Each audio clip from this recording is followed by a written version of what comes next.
This is a very sad day for America. Former President Donald Trump called the latest indictment against him a persecution on Thursday after his arraignment on federal charges he led a conspiracy built on lies to overturn his 2020 election defeat. Inside the Washington, D.C. courtroom about an hour earlier, Trump pleaded not guilty to the charges, standing up to address the judge directly as he entered the plea. Sitting in the front row behind Trump was special counsel Jack Smith. Trump appeared to glance occasionally at Smith, who has accused the former president and his allies of promoting false claims that the election was rigged, pressuring state and federal officials to alter the results, and assembling fake slates of electors to try to wrest electoral votes from then-President-elect Joe Biden. Outside, small groups of Trump supporters and critics took turns posing in front of the John Marshall Park entrance of the federal courthouse, about a half-mile from the U.S. Capitol, the building Trump's supporters attacked on January 6, 2021. The men and women of law enforcement who defended the U.S. Capitol on January 6th are heroes.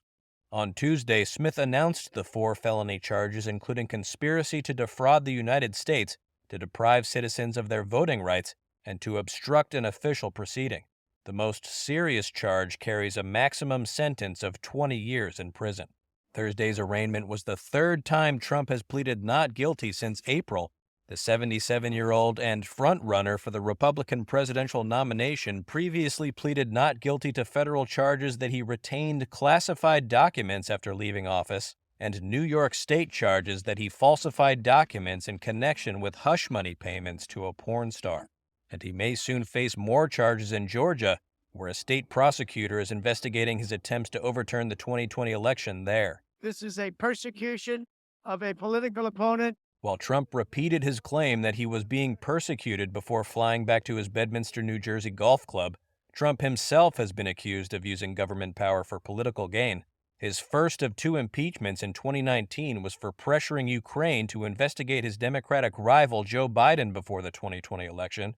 Senate Republicans later acquitted him of those charges. This is not the place that I left. Trump also said that he was sad to see what he called filth and broken buildings in Washington, D.C. When he left office, the city was barricaded and occupied by thousands of National Guard troops after his supporters broke into the Capitol in a failed attempt to stop Congress from certifying his election loss.